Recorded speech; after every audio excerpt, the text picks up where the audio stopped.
Sahyadri top 10 news या बातमीपत्राचे प्रायोजक आहेत Mac care super speciality hospital Ahmednagar.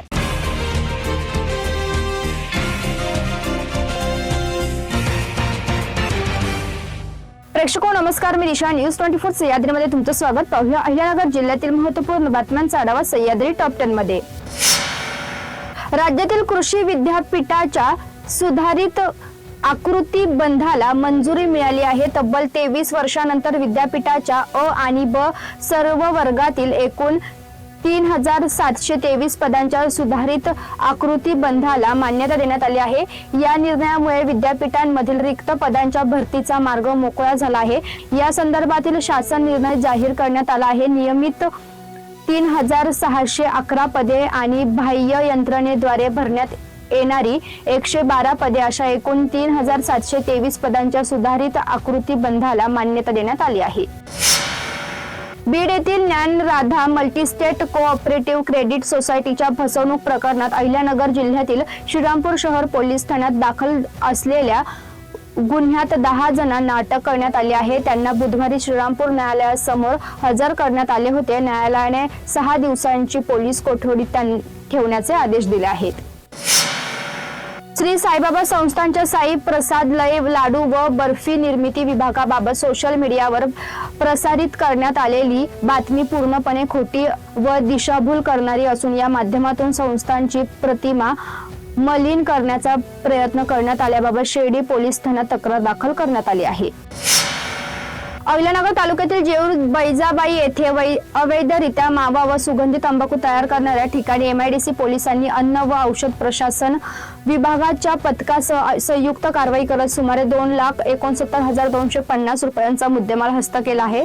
या प्रकरणी एका व्यक्तीविरुद्ध गुन्हा दाखल करण्यात आला आहे। पोलिसांना मिळालेल्या माहितीनुसार मंगळवारी सकाळी 10:30च्या सुमारास जेऊर बैजाबाई येथील एका ठिकाणी छापा टाकण्यात आला। प्रशांत रामदास मगर हा आपल्या राहत्या घरालगत उभारलेल्या पत्र्याच्या शेडमध्ये सुगंधी तंबाखू, कात्री सुपारी व अख्खी सुपारी यांचा वापर करून लोखंडी मशीनच्या सहाय्याने प्रतिबंधित अन्न पदार्थ मावा तयार करत असल्याची माहिती पोलिसांना मिळाली होती। श्रीगोंदा शहराजवळील अढळगाव रस्त्यालगत असलेल्या सुमारे 25 हेक्टर राखीव वनक्षेत्रातून राजरोसपणे झाडांची कत्तल सुरू असल्याचा गंभीर प्रकार समोर आला आहे। सुबाबूळ तसेच इतर जंगली झाडे मोठ्या प्रमाणात तोडली जात असून दररोज किमान 4 ते 5 टन लाकूड गायब होत असल्याचा आरोप स्थानिकांकडून केला जात आहे। सह्याद्री टॉप 10 मध्ये घेऊया छोटीशी विश्रांती। रोखोक पत्रकारिता, निर्भीड बाणा आणि कणखर भूमिका, महाराष्ट्राचा सखा, सत्याचा पाठीराखा, शब्दांचं सामर्थ्य, विश्वसनीयतेची उंची, न्यूज 24 सह्याद्री। विश्रांतीनंतर तुमचं पुन्हा एकदा स्वागत। पाहूया पुढील बातम्या। दूध हा सर्वसामान्यांच्या आहारातील अत्यावश्यक घटक मानला जातो। बालकांपासून वृद्धांपर्यंत प्रत्येकाच्या आरोग्याशी थेट संबंधित असलेल्या या अन्नपदार्थात भेसळ होणे ही अत्यंत गंभीर बाब आहे। मात्र गेल्या काही वर्षात ग्रामीण भागात दूध भेसळीचे प्रमाण चिंताजनक पातळीवर वाढत असल्याचं चित्र समोर येत आहे। विशेषतः खेड्यापाड्यामध्ये सुरू असलेल्या फिरत्या दूध संकलन केंद्रामुळे भेसळीला नवीन मार्ग उपलब्ध झाला असून या प्रकरणामुळे होत असल्याची भावना व्यक्त केली जात आहे।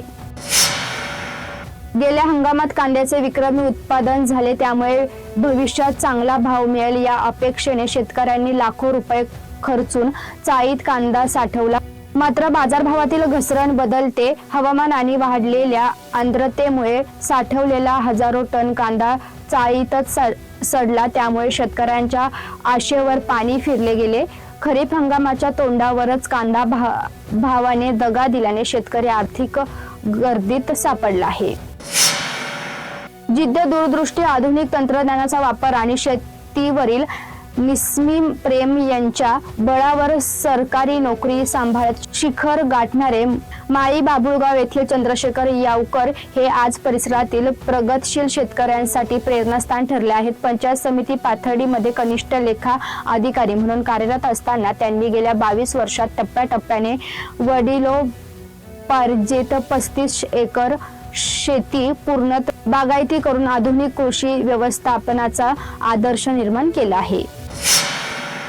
खरवंडी कासार परिसरात बुधवारी पहाटे 7 दरोडेखोरांच्या सशस्त्र टोळीने 2 ठिकाणी धुमाकूळ घातला. 2 कुटुंबांवर हल्ला करून सोन्याचे दागिने व रोख रक्कम असा सुमारे 4.5 लाख रुपयांचा ऐवज लुटून नेला. दरोडेखोरांच्या मारहाणीत 4-5 जण जखमी झाले.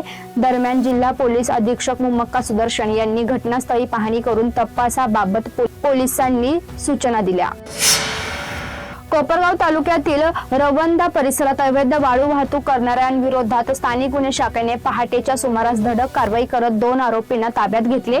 या कारवाईत 12,80,000 रुपयांचा मुद्देमाल जप्त करण्यात आला आहे. पोलीस अधीक्षक मुमक्का सुदर्शन यांच्या आदेशानुसार अधिक पोलीस निरीक्षक किरण कुमार कबाडी यांच्या मार्गदर्शनाखाली स्थानिक गुन्हे शाखेचे पथक अवैध वाळू उपसा व वाहतूक विरोधात कारवाई करत होते. त्यावेळी वरंबत टाकळी मार्गावर एका डंपरमधून अवैधरित्या वाळू वाहतूक होत असल्याची माहिती पथकाला मिळाली. माहितीच्या आधारे पोलिसांनी सापळा रचून टाटा कंपनीचा डंपर आणि त्याच्या मागे येणारी मोटारसायकल अडवली. चौकशी दरम्यान आरोपीची नावे विक्रम बाजीराव आहेर व पंढोरी मसूर आहेर अशी असल्याचं निष्पन्न झाले. आरोपींकडून 20,000 रुपयांची 2 ब्रांज वाळू, 12 लाख रुपयांचा टाटा डंपर आणि 60,000 रुपयांची मोटारसायकल असा एकूण 12,80,000 रुपयांचा मुद्देमाल जप्त करण्यात आला आहे. या प्रकरणी कोपरगाव तालुका पोलीस ठाण्यात भारतीय न्याय संहिता 2023च्या कलम 303 अन्वये गुन्हा दाखल करण्यात आला असून पुढील तपास सुरू आहे. ही कारवाई पोलीस अधीक्षक मुमक्का सुदर्शन यांच्या मार्गदर्शनाखाली स्थानिक गुन्हे शाखेचे पोलीस उपनिरीक्षक दीपक मेढे व त्यांच्या पथकाने केली आहे. सह्याद्री टॉप 10 मध्ये आपण इथेच थांबतोय, मात्र तुम्ही पाहत राहा न्यूज 24 सह्याद्री.